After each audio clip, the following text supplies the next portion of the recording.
Repalle city news కు స్వాగతం సుస్వాగతం।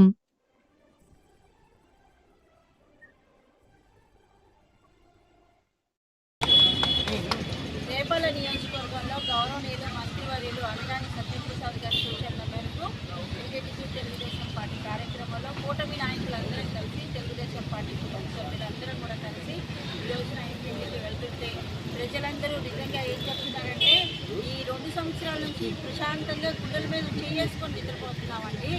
రాక్షస పాలన పోయింది, ఈ రాక్షస పాలన కాదు, ఈ గొడ్డలి పార్టీకి ఇదే చప్పదెప్పండి, ఇదే పెద్ద గొడ్డలి మేకండి అని చెప్పేసి ప్రజలందరూ వచ్చి చెప్తుంటే మొత్తం చాలా సంతోషంగా ఉంది। అన్న నందమూరి తారక రామారావు గారు ఏ రోజైతే పార్టీ స్థాపించారో ఆ రోజు నుంచి ఈ రోజు వరకు కూడా అభివృద్ధి సంక్షేమం, ప్రజలకి అభివృద్ధి సంక్షేమం చూపించింది అన్న ఎన్టీఆర్ గారు। ఆనాటి నుంచి ఈనాటి వరకు కూడా మరి ఈనాడు ఇంత లోటు బడ్జెట్లో ఉండి ఒక పక్కన మనం అమరావతిని నిర్మించుకుంటున్నా కూడా మరి చంద్రబాబు నాయుడు గారు కానీ లోకేష్ గారు కానీ దేనికి వెనుకలు లేకుండా విదేశాలకు వెళ్ళి పరిశ్రమలు తీసుకొచ్చి పెట్టుబడులు తీసుకొచ్చి మరి అమరావతిని ఇంకా బాగా హైటెక్ సిటీ కన్నా కూడా ఎక్కువగా హైదరాబాద్ సిటీ కన్నా ఎక్కువగా చేయాలి అనే తపంతో మరి ఈ రోజున మీరందరూ బాధపడుతుంటే ఈ గొడ్డల పార్టీ నాయకులు వస్తారు। టీఎస్సీలో అక్రమాలు జరిగినాయి, లోకేష్ గారు రాజీనామా చేయాలి। ఎందుకు చేయాలి లోకేష్ గారు? బహిరంగంగా చాలా విసిరాడు ఆయన, రెండు చర్చకు నేను రెడీ అని। పిల్ల కాకులు వస్తాయి, ఆయన రాడు, జగన్మోహన్ రెడ్డి రాకుండా పిల్ల కాకులు వచ్చి మీకు మేము చాలు రా అంటే ఎలా కుదురుతుందండి? వాళ్ళు చెప్తారా వాళ్ళకి సమాధానం? అలాగే జగన్మోహన్ రెడ్డికి తప్పనండి, టీఎస్సీలో ఎక్కడ అక్రమాలు జరిగినాయి, ఏ విధంగా జరిగింది? 2 సంవత్సరాల్లో ఈ కూటమి ప్రభుత్వం వచ్చిన తర్వాత 16,000 మందికి ఉద్యోగం ఇచ్చిన ఘనత తెలుగుదేశం పార్టీ। సంక్షేమం అభివృద్ధి లోటు బడ్జెట్లో ఉన్నా కూడా సంక్షేమం అన్న అభివృద్ధి అన్న తెలుగుదేశం పార్టీ అని చూపించిన ఘనత తెలుగుదేశం పార్టీ। అలాంటివి ఏం మాట్లాడతారో అర్థం కాదు। నేరస్తుల్ని జైల్లో పెడితే వాళ్ళని పరామర్శలకి మళ్ళీ పొలో అంటూ వీళ్ళు వెళ్తారు। వాటిల్లో నేను మీరందరూ గమనించారో లేదు, ఒక మహిళ పోలీస్ ఆఫీసర్ని ఏ రకంగా అవమానపరుస్తున్నారో కించపరుస్తున్నారో నిజంగా ఈ రాక్షస మూక, ఈ రౌడీ మూక, ఈ మూకని అంతమొందించారు। ఇంకా స్థాపితం చేయడానికి మేమందరం కూడా రెడీగా ఉన్నామని చెప్పేసి రేపల్లె ప్రాంతంలో మరి అనగాని సత్యప్రసాద్ గారు మంత్రిగా ముందు ఎమ్మెల్యేగా ఈ ప్రాంతవాసులకి స్థిరపరిచి అభివృద్ధి సంక్షేమం చేస్తూ ఇంకా రేపల్లె నియోజకవర్గాన్ని కానీ రాష్ట్రాన్ని కానీ అభివృద్ధిలో భరించే విధంగా పరిగెత్తించాలనే విధంగా పోటీ పడుతూ శాసనసభ్యులైతేనేమి మంత్రులైతేమి ఎవరికి వాళ్ళు పోటీ పడుతూ వారి నియోజకవర్గాల్ని అభివృద్ధి చేసుకుంటున్నారు।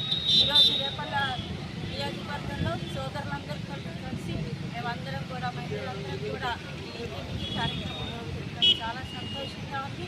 ప్రజలు ఇచ్చే బూస్టప్ చూస్తుంటే నిజంగా ఈ అజరామం ఈ తెలుగుదేశం పార్టీ అన్న నందమూరి తారక రామారావు గారి ఆత్మ ఎక్కడున్నా కూడా శాంతిస్తుంది। ఇది గొడ్డలి పార్టీ ఇదే చంపదని చెప్పేసి మేమందరం చాలా సంతోషంగా కాబట్టి గొడ్డలి పార్టీ వాళ్ళకి ఒకటే చెప్తున్నాం, వేషాలు ప్రజల్ని డిస్టర్బ్ చేయకుండా వారి పనులు చేసుకొని ఊరికే పరామర్శల కోసం టైం లేకుండా అడుగుతున్నారు కాబట్టి మీరు పరామర్శలు అని చెప్పేసి ఏదేదో చేసుకుంటూ వాళ్ళు రాజీనామా చేయాలి, వీళ్ళు రాజీనామాలు చేయాలనే కానీ తెలుగుదేశం పార్టీలు చేయడం మీ తాతల తరం కూడా కాదు, మీ తరం అంతా కాదు। తెలుగుదేశం పార్టీ రేపల్లె నియోజకవర్గం కూడా మరొకసారి హృదయం నమస్కారాలు తెలియజేస్తూ జై తెలుగుదేశం।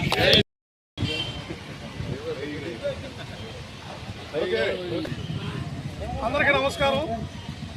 మన కూటమి ప్రభుత్వమైన బీజేపీ, జనసేన, తెలుగుదేశం కూటమి ప్రభుత్వమైన గడప గడపకి మరి ఈ 2 ఏళ్ళ మట్టి చేసిన కార్యక్రమాలు మీద ప్రతి ఇంటికి వెళ్ళేటట్టుగా మేము కూటమితో ముగ్గురు కలిసి ప్రతి ఇంటికి ఇవ్వడం జరుగుతుంది। దీంట్లో ఏమన్నా సరే కొన్ని పథకాలు రాకపోతే ఆ వార్డు నెంబర్కి కానీ మరి మా నాయకుల దృష్టికి ముగ్గురు నాయకులు ఉన్నారు, బీజేపీ, జనసేన, తెలుగుదేశం ప్రతి వార్డులో ఉన్నారు। వాళ్ళ దృష్టికి తీసుకొచ్చి వారికి ఏదైనా సరే అలా లోపం జరుగుతుందంటే దాన్ని తీసుకొచ్చి మనం వాళ్ళ కార్యక్రమాలని చేసుకోవాల్సిన కోరుతున్నాం। మరి అంతేకాకుండా పథకాలను కూడా భారీ స్థాయిలో ఈ 2 ఏళ్ళుగా భారీ స్థాయిలో రిలీజ్ చేయడం జరిగింది। ఈ ప్రతి ఒక్కరికి ఈ ఇన్ని పథకాలు కొన్ని మేనిఫెస్టోలో కూడా పెట్టకుండా కూడా కొన్ని ఇవ్వడం జరుగుతుంది। తద్వారా ఏంటంటే ఎక్కువ మంది లబ్ధి పొందుతున్నారని మా దృష్టికి వచ్చింది।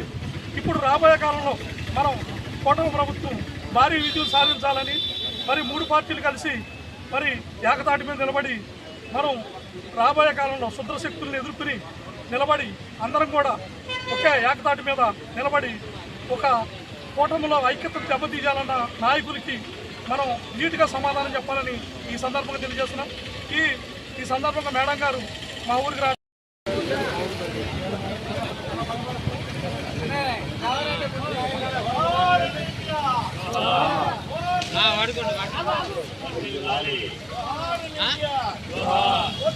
Telugu Desam party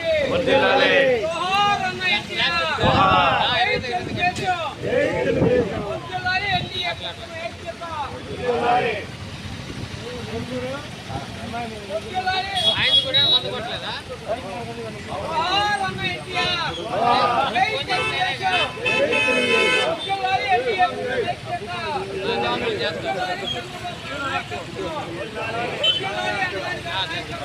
okay